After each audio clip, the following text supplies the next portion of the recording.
m'appelle Sophia et cette vidéo sera un tout petit peu différente parce que quand vous la verrez, je serai déjà en vacances. Ce qui veut dire que dans cette vidéo, vous aurez non seulement les énergies pour la nouvelle lune Cancer du 4 juillet, mais aussi les énergies pour la pleine lune de juillet, donc celle en Capricorne, la pleine lune du 20 juillet.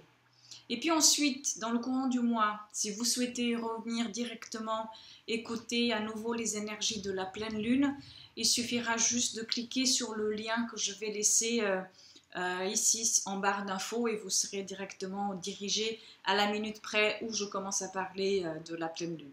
Donc comme je vous l'ai dit, je suis en vacances et en déplacement pour le mois de juillet, ainsi qu'une bonne partie du mois d'août. J'ai donc préparé des posts qui sont déjà programmés sur Facebook. Donc si vous ne me suivez pas sur Facebook, le lien est aussi en barre d'infos si vous souhaitez vous abonner. Et puis en ce qui concerne les consultations individuelles, elles reprendront à partir de la mi-août et septembre.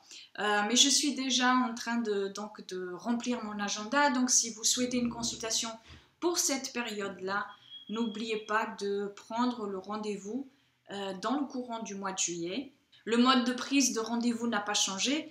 Vous trouverez tout sur mon site internet www.astrologie et créativité-holistique.com, mais vous trouverez également le lien ici en barre d'infos. Voilà pour tous les renseignements. J'ai moi aussi un petit peu besoin, même beaucoup, de prendre de vraies vacances, d'aller me ressourcer aussi psychologiquement, physiquement et spirituellement, d'aller remplir mon puits créatif, mais aussi de travailler en coulisses sur d'autres projets auxquels je tiens beaucoup. On va donc commencer avec les énergies de la nouvelle lune en Cancer, la nouvelle lune du 4 juillet 2016, et cette nouvelle lune aura lieu à 13h03, heure de Paris, à 12 degrés du Cancer.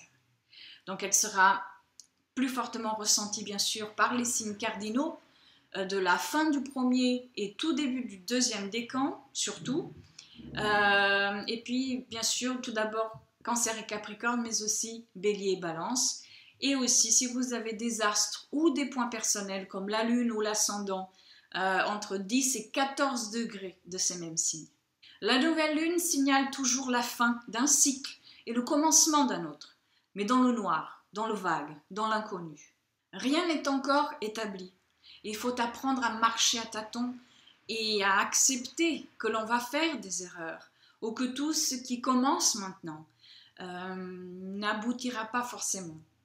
Et d'un côté, il y a le pouvoir de l'intention, de la graine que l'on porte en soi, et de l'autre, c'est le pouvoir de la manifestation qui doit lui aller au-delà de l'intention. Parce qu'il est beau et il est nécessaire d'avoir une intention, cette vision de résultat. C'est le début de toute chose. Mais il faut encore qu'ensuite l'on définisse chacune des étapes d'action qui vont conduire vers la manifestation. Donc ici, pour cette nouvelle lune, nous sommes dans le royaume du premier signe d'eau, dans la roue qui a commencé à la nouvelle année astrologique au mois d'avril, avec la toute première nouvelle lune qui était celle du Bélier. Et donc la rencontre se fait maintenant avec le besoin de construction affective et émotionnelle. Peut-être en voulant quelque part retourner dans le passé, ou au contraire on souhaite s'extirper à un passé douloureux pour pouvoir trouver en soi, et peut-être même par soi-même, la protection, la sécurité dont on a tous besoin. Non pas dans un enracinement qui paralyse, mais plutôt dans un enracinement qui grandit, qui permet la croissance de l'être que nous sommes et que nous sommes toujours en train de devenir, parce que nous sommes toujours en gestation de nous-mêmes, bien sûr, mais aussi de tout ce qui nous entoure. Et c'est bien là toute la difficulté, celle d'arriver à faire cohabiter le besoin d'exister par soi-même, tout en ayant une fondation qui sécurise, qui apaise, mais qui ne bloque pas l'engendrement de soi. Le cancer est un signe cardinal, donc il a aussi besoin d'initier, mais d'initier une exploration des émotions et de comprendre quelles sont la fondation, la structure de notre vie humaine. Le cancer est gouverné par la lune, et donc cette nouvelle lune est à domicile, dans un monde fait de cycles et de rythmes qui ne seront jamais linéaires. Et plus nous comprenons cela, plus nous comprenons que nous sommes nous aussi bercés par les mêmes cycles qui nous traversent comme des vagues et que l'on va appeler émotions, plus nous pourrons mieux vivre au quotidien. Cette nouvelle lune se trouve donc en face de Pluton, comme cela est le cas depuis 2008 et le sera jusqu'en 2022, avec des années plus fortes que d'autres. Mais ce qu'il y a à apprendre ici et à décoder, c'est que nos structures émotionnelles, familiales, affectives sont en train d'être transformées petit à petit, en profondeur. Elles sont aussi par rapport, et tout cela par rapport à nos structures professionnelles, sociales, et aussi par rapport à la manière dont nous avons vécu le pouvoir jusqu'à maintenant. Toutes ces structures sont des structures capricorniennes. Le signe qui est en face du cancer et qui est, lui, complémentaire, même si au premier abord, il semble totalement différent. Donc tout cela, nous le vivons dans la nouvelle structuration collective par laquelle nous passons en ce moment, mais aussi dans nos vies personnelles, car l'une ne peut jamais être séparée de l'autre. Trouver un sens à ce qui se passe en soi, c'est aussi comprendre le sens de la transformation mondiale dans laquelle nous sommes. L'opposition de cette lune et du soleil à Pluton peut amener à ce que certaines craintes, peurs, anxiété ou angoisse refassent surface. Cette opposition peut aussi faire croître un certain sentiment d'insécurité intérieure ou extérieure. Mais cette opposition elle peut aussi nous faire comprendre ces polarités-là et nous inciter à prendre des décisions, justement, pour ne plus vivre ces déchirements-là, ou en tout cas mieux les vivre. Elle peut aussi nous faire prendre conscience de la nécessité de transformation de ces mêmes peurs, de ces mêmes angoisses. Elle peut également nous inciter à initier une construction émotionnelle plus stable, si le passé est digéré pour ce qu'il a été et qu'il n'est plus, et nous amener à nous tourner maintenant définitivement vers le présent. C'est une nouvelle lune, mais d'une certaine manière, puisqu'elle est en opposition à Pluton, il y a aussi ici un léger parfum de pleine lune, car cela peut-être amener ou être une opposition qui va être révélatrice, éclairante et métamorphosante. Cette opposition sera peut-être plus fortement ressentie si vous avez des planètes dans les signes cardinaux entre 12 et 17 degrés. L'aspect harmonieux de cette nouvelle lune est celui que fera la lune, le soleil et Mercure à Neptune. Ces 4 astres se trouvent dans des signes d'eau et donc leur dialogue est de la même nature. Ce mois de juillet est un mois où cette énergie émotionnelle mais aussi mentale seront alignées dans un même élément, l'eau, signalant ainsi un bon mois pour nous remettre ou pour nous mettre à la visualisation, à la recherche d'harmonie par les domaines de la beauté, de l'art, de la spiritualité, du rêve, des soins holistiques, etc. Mais aussi par le fait de contacter et de se rapprocher de ceux que l'on aime et aussi de savoir se mettre en retrait quand cela est nécessaire, c'est-à-dire d'entrer, d'aller dans un lieu de repos qui n'est en fait qu'une grande matrice créatrice pour le présent et pour notre futur. Vous ressentirez cette énergie plus fortement si vous avez des planètes entre 7 et 13 degrés du Cancer ou du Poisson. Et surtout que pendant cette nouvelle lune, Mars et Vénus seront en harmonie et nous ouvrent ainsi un nouveau cycle lunaire de création où les sentiments et les plaisirs, et ces deux énergies-là, l'énergie féminine et masculine, sont en équilibre.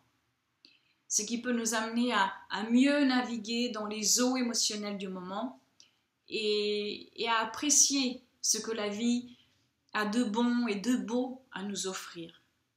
Et vous ressentirez plus fortement cette énergie si vous avez des planètes entre 19 et 24 degrés du Cancer ou du Scorpion. Et puis maintenant que Mars est sorti de sa rétrogradation et que cette planète va pendant tout le mois de juillet se remettre doucement dans sa marche en avant, donc de cette même manière-là, nous aussi, nous sommes en train de gagner en précision, en définition et en ajustement de ce qu'il reste à faire, de la direction à suivre.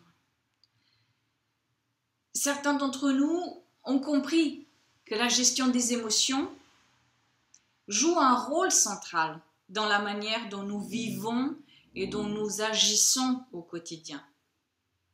D'autres ont compris qu'il y a un besoin d'organisation, de méthodologie et de patience qui font aussi partie de cette combinaison gagnante-là. Surtout avec Saturne qui est en rétrogradation Sagittaire, et parce que cette thématique va être ravivée à la pleine lune suivante, à la pleine lune de juillet. Pour l'essence florale du Dr Bach pour cette lunaison, je vous conseille Mimulus, si des peurs ou des angoisses sont activées, mais aussi pour tout autre type de sensibilité, qu'elle soit sociale ou des sensibilités peut-être à la lumière ou des bruits. Mimulus pourra raviver le courage, dompter certaines angoisses et vous aider à vous sentir plus à l'aise dans un milieu qui vous est peut-être différent ou inconnu. Voilà, je vous souhaite une belle nouvelle lune en Cancer dans l'ouverture émotionnelle à un nouveau cycle de possibilités. Et vous pouvez continuer à regarder cette vidéo si vous souhaitez maintenant en savoir plus sur les énergies de la pleine lune Capricorne du 20 juillet.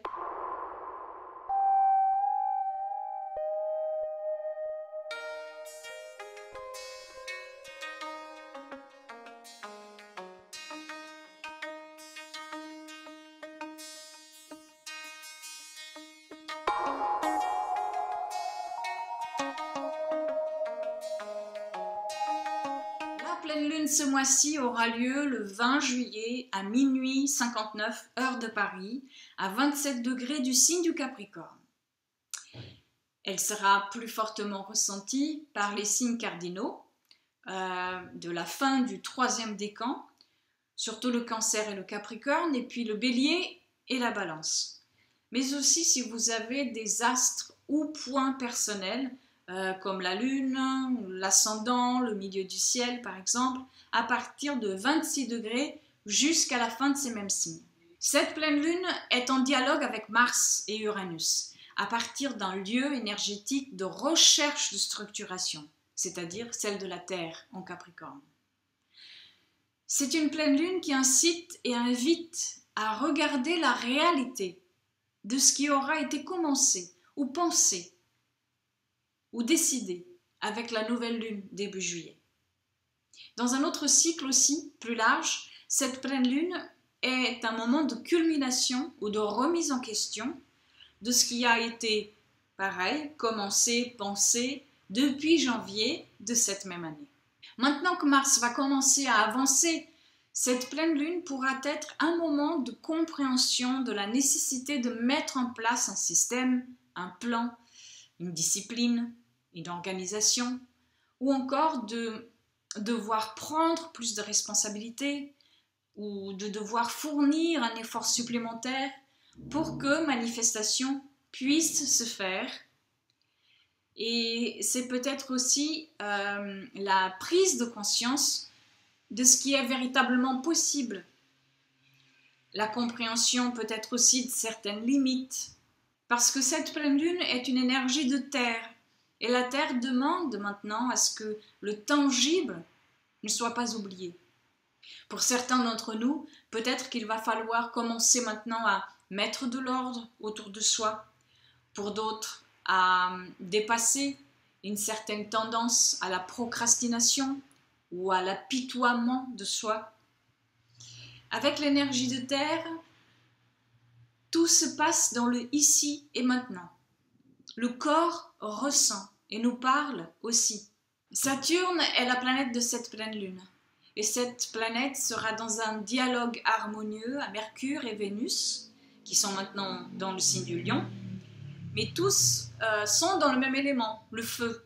Cette énergie qui donne l'enthousiasme nécessaire à vivre la vie, à aller de l'avant.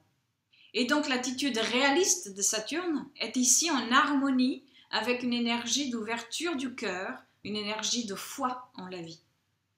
En Lion, Vénus et Mercure nous incitent à créer avec la vie, mais aussi à vivre les plaisirs que la vie nous accorde. Et ici, en harmonie à Saturne en Sagittaire, la foi en la réalité, la foi en l'effort, la foi dans la responsabilité de soi et la structure ne sont pas des obstacles, mais plutôt des façons d'atteindre la création et la vision que nous portons au fond de nos cœurs. Vous ressentirez cette énergie plus fortement si vous avez des planètes entre 8 et 12 degrés du Lion ou du Sagittaire.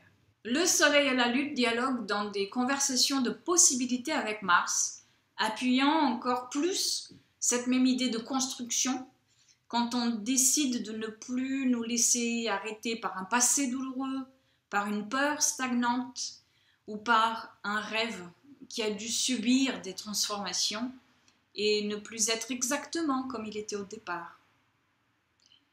Parce que toute graine doit suivre son chemin de transformation, que cela soit dans une relation, dans un travail, par rapport à un projet, etc. Rien ne pourra et rien ne restera jamais de la même manière que cela a été au début.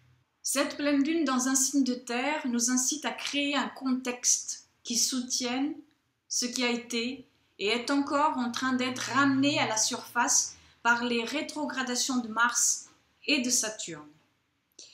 Mais il faut faire attention, un contexte qui soutienne et pas un cadre figé qui paralyse. Ce n'est pas pareil. L'un est l'ombre de l'autre. Et nous ne pourrons le voir véritablement que si nous changeons notre perception et faisons les ajustements qui s'imposent et qui sont dans notre pouvoir. Et nous serons véritablement étonnés avec tout ce qui est dans notre réel pouvoir, quand nous acceptons de ne pas baisser les bras au premier découragement. Vous ressentirez et pourrez utiliser cette énergie plutôt de manière intérieure ou émotionnelle, plus fortement si vous avez des planètes à partir de 24 degrés du Scorpion ou du Capricorne, et ceci jusqu'à la fin du signe, où vous ressentirez et pourrez utiliser cette énergie au niveau d'une prise de conscience ou d'une manifestation ou action extérieure, si vous avez des planètes à partir du 24e degré à nouveau du Scorpion ou du Cancer, et ceci jusqu'à la fin des signes. En gros, ce sont les Scorpions fin de signe qui pourront ressentir et utiliser cette énergie le plus avec une action plus forte, mais il faut encore l'utiliser cette énergie. N'oubliez pas, ce sont des trigones et des sextiles. Donc cela veut dire que ce sont des énergies qui ont encore plus besoin de notre élan et de notre libre arbitre pour pouvoir être ressenties et surtout manifestées. Ensuite, la Lune et le Soleil font aussi des aspects de tension, cette fois-ci à Uranus, ce qui va nous donner une force d'action qui devra être dirigée. Ici, l'énergie d'Uranus en Bélier nous pousse à sortir du status quo, à nous réinventer, à nous affirmer et à prendre des initiatives dans ce sens. Pour qu'il y ait structure, il nous faudra certainement être amené à faire des choses que l'on n'a jamais fait. Il y a d'ailleurs une citation qui dit, je ne sais plus de qui c'est cette citation, mais elle dit « La folie, c'est de faire sans arrêt de la manière, la folie, c'est de faire sans arrêt de la même manière et espérer un résultat différent. » Cette citation, elle est parfaite pour cette pleine lune. Il nous faut construire et structurer ce qui est bancal ou ce qui a besoin d'être remis en question, mais toujours en innovant, en prenant des risques. Uranus nous demande de sortir de notre coquille et de ne pas avoir peur d'être qui nous sommes vraiment. Cette énergie, quand elle ne trouve pas son expression, peut donner lieu à des actes irréfléchis, à un sentiment de colère ou d'irritabilité, à beaucoup d'impatience. Mais quand elle trouve une vraie canalisation, c'est une merveilleuse énergie d'action qui initie, qui met en forme et qui annonce des commencements. Vous ressentirez et serez peut-être amené à agir ou à ressentir une tension émotionnelle qui a besoin d'expression si vous avez des planètes à partir de 23 degrés et ceci jusqu'à la fin des signes cardinaux, Bélier, Cancer, Balance, Capricorne. Voilà, je vous souhaite une merveilleuse énergie de construction innovante pour cette pleine lune. Je vous remercie aussi d'avoir regardé et écouté cette vidéo. Je vous remercie vraiment pour tous vos commentaires, pour tous vos partages et pour votre confiance. Et je vous souhaite à tous de très belles vacances. Je vous retrouve donc ici le mois prochain. Merci et à très bientôt.